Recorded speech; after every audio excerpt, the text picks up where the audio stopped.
Ak by ľudia napredovali vo využívaní prírodných zdrojov a v zaťažovaní životného prostredia takým tempom ako v uplynulých 30 rokoch, už v roku 2050 by sme potrebovali na uspokojenie našich potrieb 2 zemegule. No máme iba jednu, preto nezostáva nič iné, iba naše požiadavky znížiť. Jedna z ciest je viac využívať obnoviteľné zdroje energie. Najmä tie, ktoré neprodukujú oxid uhličitý. Premeniť na energiu slnečné žiarenie alebo získať ju odobratím tepla z podzemnej vody, toto sú trvalo udržateľné postupy.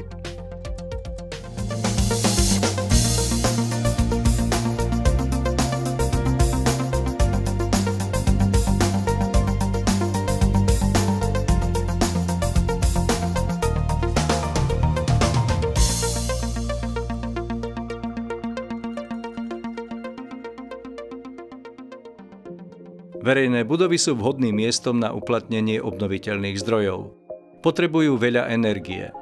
Mnohé školy či úrady boli postavené pred desiatkami rokov.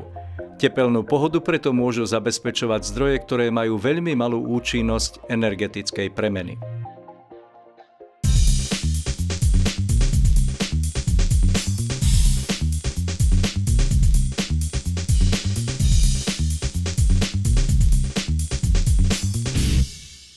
Staré kotly majú účinnosť nižšiu až o 50% a dôvodom sú zlé rozvody, absencia riadenia a absencia údržby.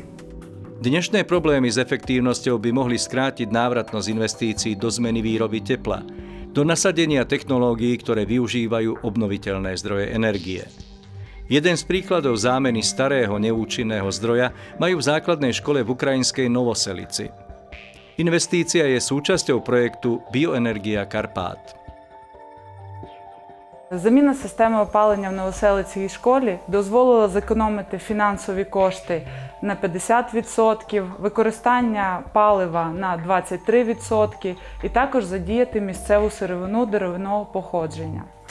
Крім того, в 2 рази скоротилися затрати часу працівників котельні і також zmenšivся rizik vymušených kaníkul. Pri výmene novších zdrojov ekonomický profit nebude natoľko výrazný.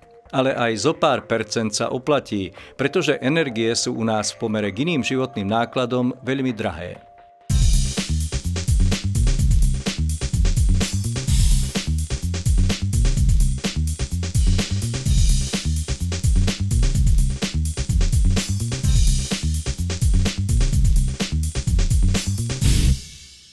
Z hľadiska využitia obnoviteľných zdrojov pre verejné budovy prichádzajú do úvahy pri výrobe tepla v tomto poradí spaľovanie biomasy, využitie tepelných čerpadiel a veľmi okrajovo slnečné kolektory. V prípade kombinácie týchto zdrojov môžeme uvažovať o fotovoltaike pre napájanie tepelných čerpadiel alebo pre vlastnú spotrebu elektriny.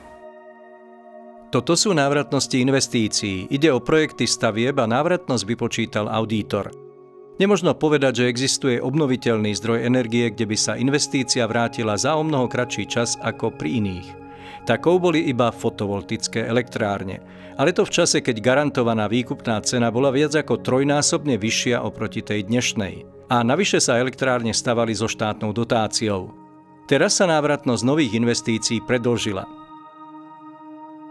Podobne je to s výškou počiatočnej investície prepočítanej na 1 kW inštalovaného výkonu. Vyššie náklady pri fotovoltickej elektrárni kompenzuje fakt, že pri prevádzke už neplatíte za žiaden zdroj energie. Rozhodujúce okrem ekonomiky bude najmä iné kritérium. Základom pri zvažovaní využitia obnoviteľného zdroja je poznatok, akého zdroja máme vlastne najviac k dispozícii v danom regióne. Treba pamätať na to, že tento zdroj budeme využívať minimálne nasledujúcich 20 rokov. Pamätať by na to mali najmä tí, ktorí zvažujú spaľovanie biomasy. Pozrime sa teraz, aké sú výhody, nevýhody a úskalia pri využívaní jednotlivých obnoviteľných zdrojov energie.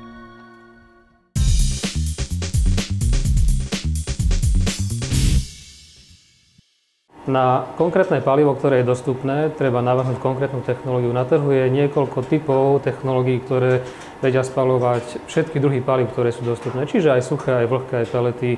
Len treba vybrať to správne. Tu v Margecanoch má obec za sebou už 2 vykurovacie sezóny s novou kotolňou. Po prvej vykurovacej sezóne sme získali úsporu 25% a samozrejme aj lepšiu pohodu, tepelnú pohodu v objektoch. V ich prípade to predstavuje 10 000 eur. Pravda, že vykurované objekty, kultúrny dom a základná umelecká škola boli zateplené. Zostáva ešte obecný úrad. Takú investíciu si mohli v Margecanoch dovoliť vďaka podpore z eurofondov, inak by návratnosť bola privysoká. Vďaka darovaným peniazom tu majú dobre riešené aj nakladanie s palivom. Pri budove nie je žiaden neporiadok. Pelety z Big Bagov vysype nakladač rovno do automatizovaného skladu. Odtiaľ idú dopravníkmi do kotlov. Sklad plnia peletami raz za mesiac. Ak by prešli na drevnú štiepku, museli by ho zásobovať raz za týždeň.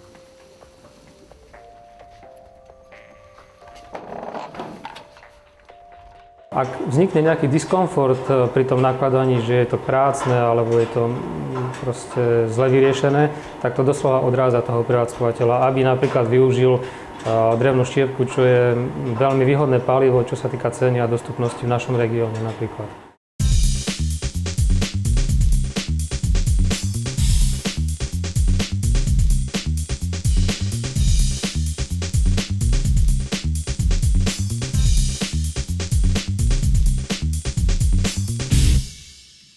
Stojí to za zopakovanie. Treba sa spoliehať na miestne zdroje.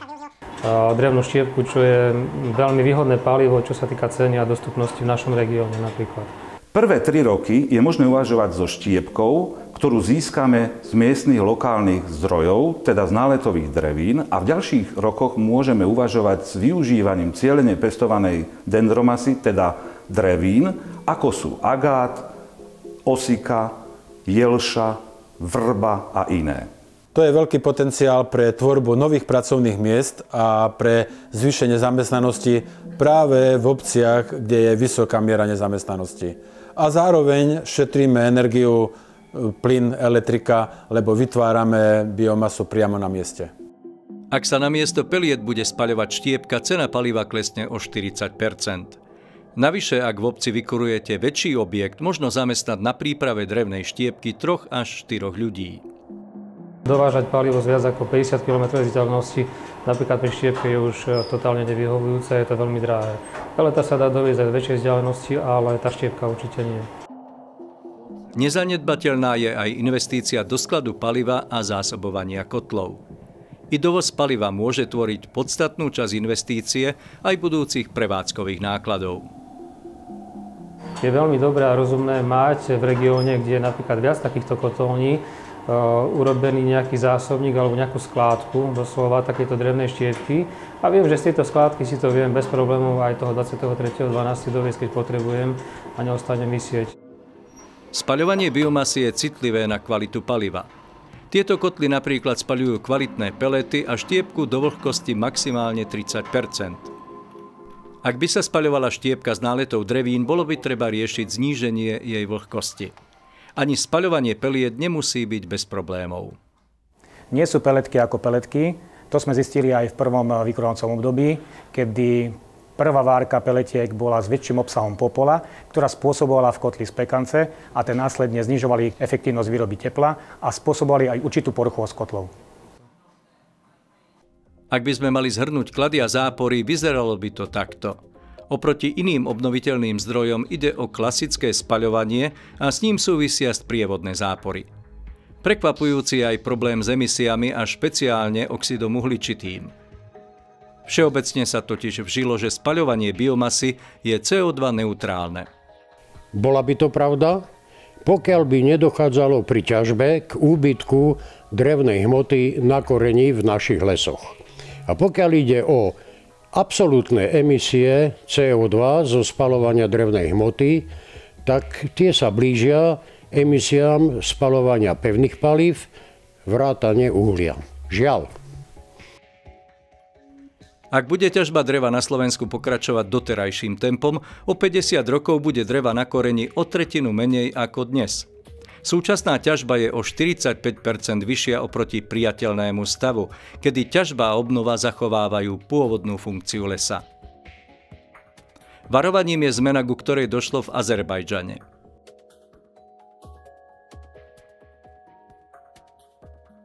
Dnešný stav, kedy veľké kotolne na biomasu melú na štiepku aj kmene stromov, naznačuje, že obrat bude ťažký.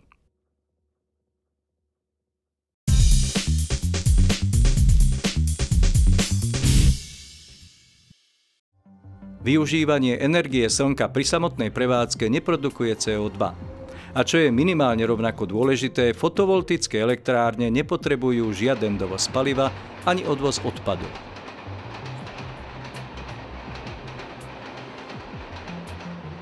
Na Slovensku z hľadiska využívania fotovoltaiky sú optimálnym riešením polykryštalické panely oproti výkonnejším, ale drahším monokryštalickým panelom a lacnejším, ale oveľa menej výkonným amorfným panelom. Obdobie, kedy sa fotovoltické elektrárne stavali na ornej pôde, sa na Slovensku skončilo. Dnes ich možno inštalovať iba na strechách. Rovnako už neplatia zázračné garantované výkupné ceny elektriny, ktorú produkujú. Po viac ako trojnásobnom poklese výkupných cien elektriny klesli aj ceny fotovoltických panelov. Napriek tomu by o výstavbe mali uvažovať najmä tí, ktorí dokážu väčšinu elektriny spotrebovať sami.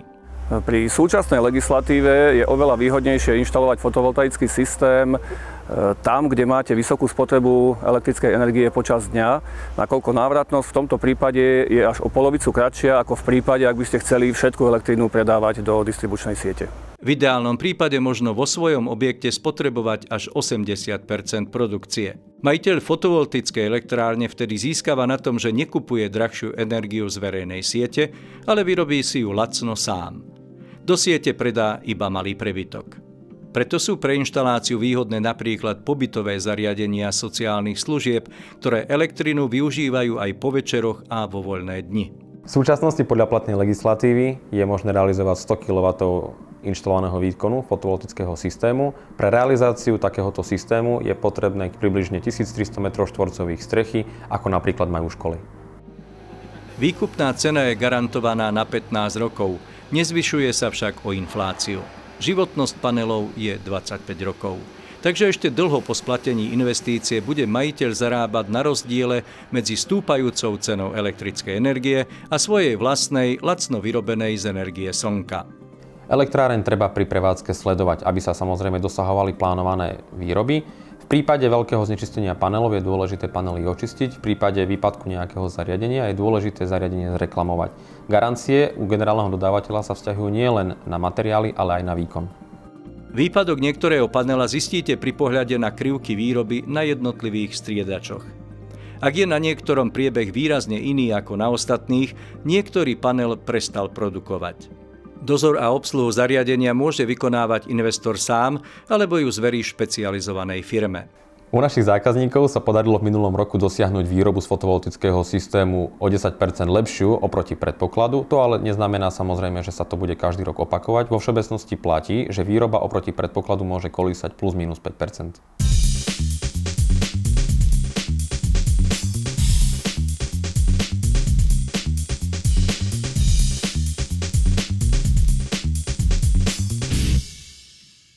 Pri menších inštaláciách rozvodný závod vypláca za elektrinu dodanú do verejnej siete mesačné zálohy. V prípade väčších platí za skutočnú dodávku.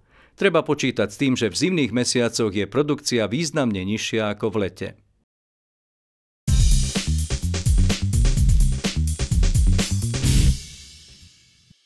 Jednoduchší spôsob využitia energie slnka je inštalovať slnečný kolektor. Znižuje spotrebu iných zdrojov energie pri príprave teplej vody. Problémom je, že na celú produkciu v zime nestačí a vodu treba dohrievať. V lete býva problém opačný, vzniká veľká nadprodukcia teplej vody. Ak ju nevieme využiť napríklad na ohrev vody v bazéne, investícia do slnečných kolektorov bude málo efektívna. O slnečnom kolektore sa oplatí uvažovať v zariadeniach pre seniorov či v domovoch sociálnych služieb. Sú využívané celoročne a potreba teplej vody je stále veľká.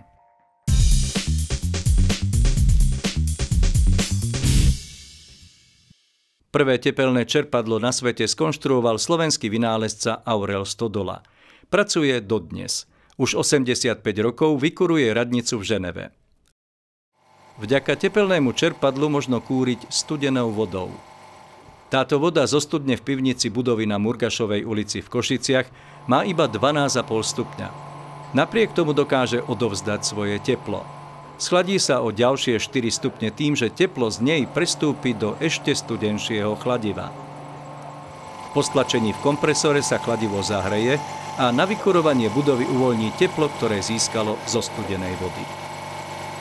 Počiatočné investície v merných nákladoch na kilowatt pre toto tepelné čerpadlo sú zrovnateľné s kotolňami na biomasu, ale pozor, v prevádzkovom náklade tu sa vlastne platí len elektrina, ktorá činí len 1/4 z dodaného tepla. Kdežto v biomase máte žiaľ celý život problém, odkiaľ biomasa a za koľko. Rizikom tejto investície je, že musíte najprv investovať do prieskumu. A pri ňom sa možno zistí, že výdatnosť zdroja vody nestačí. Veľmi dôkladné geologické prieskumy, hydrogeologické prieskumy, čerpacú prácu, aby sme mali najmenej na 20 rokov garantovanú hladinu vody a prietok vody. V prípade, že by toto nebolo, no tak prídete do prevádzkových stavov, kedy musíte ísť do vykurovania napríklad elektrikou. No a to už je o 4-krát drahšie, než ako s tepelným čerpadlom.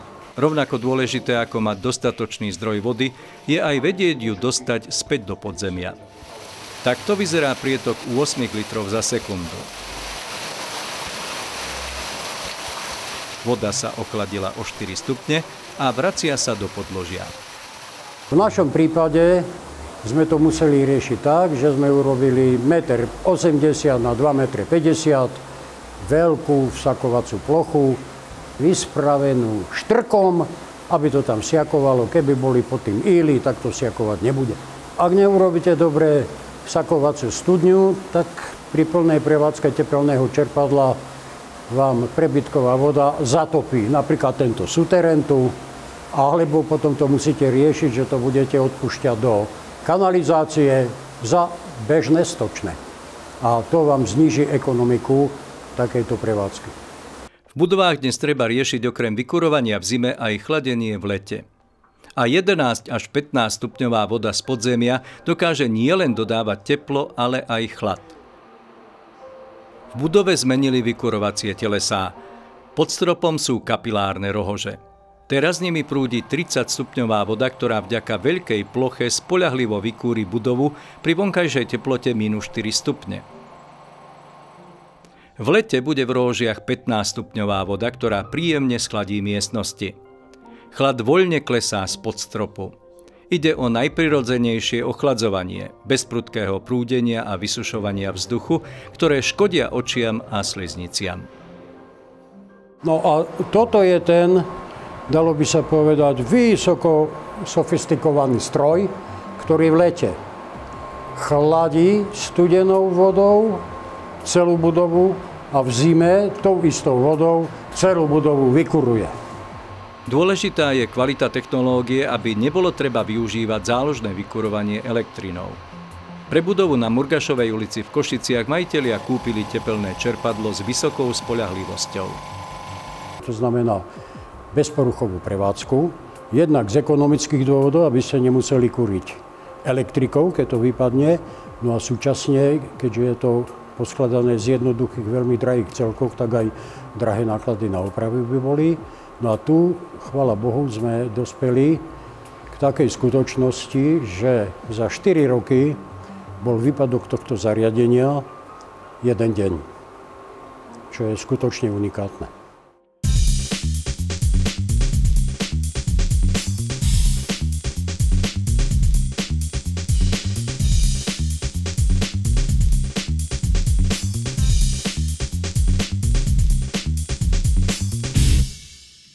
Do úvahy prichádza aj čerpadlo vzduch-voda.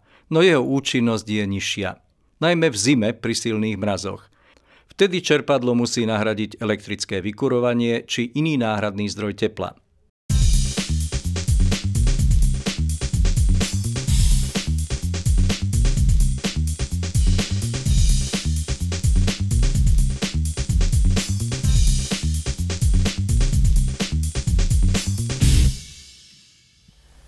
Investícia pri výmene palivovej základne by mala prvotne smerovať k zníženiu energetickej potreby budovy.